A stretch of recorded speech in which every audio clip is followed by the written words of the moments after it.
বগুড়ার সান্তাহারে নীলসাগর এক্সপ্রেসের লাইনচ্যুত ৯টি বগি ইতোমধ্যে রেল লাইনে বসানো হয়েছে।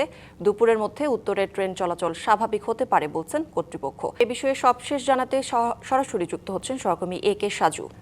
নীলসাগর এক্সপ্রেসের লাইনচ্যুত সব বগি উদ্ধার হয়েছে কিনা এবং ট্রেন চলাচল স্বাভাবিক হলো কিনা সব মিলিয়ে জানতে চাই। কৌড়ি, আমি দাঁড়িয়ে আছি যেখানে লাইনচ্যুত হয়েছে বগি, নীলসাগর এক্সপ্রেস যেখানে লাইনচ্যুত হয়েছে ঠিক সেই জায়গাতেই আমি দাঁড়িয়ে রয়েছি।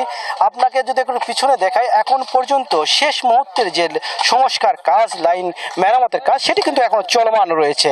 এখন পর্যন্ত লাইন স্বাভাবিক হয়নি। 21 ঘন্টা পার হয়ে গেলেও এই লাইন এখন পর্যন্ত স্বাভাবিক করতে পারেন নাই রেল কর্তৃপক্ষ।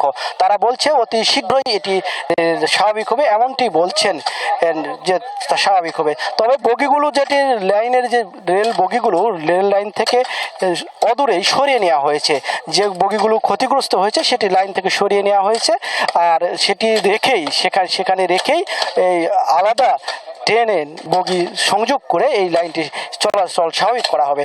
তবে আশা করা যাচ্ছে এই ঘন্টা আর 1 ঘন্টার মধ্যেই হয়তো এই লাইনটি স্বাভাবিক হতে পারে, যে এমনটি চিত্র কিন্তু আমরা দেখতে পাচ্ছি। আমাদের সঙ্গে কথা হয়েছে, রেল কর্তৃপক্ষের সঙ্গে কথা হয়েছে, উত্তরাঞ্চলের যে প্রধান তার সঙ্গে কথা বলেছি। তিনি জানিয়েছেন যে তারা রাতভর কাজ করেছে, এই কাজ চলমান রয়েছে, যত দ্রুত সম্ভব এটি স্বাভাবিক করবে এমনটি বলছেন। মানুষের যে দুর্ভোগ, যে দুর্ভোগের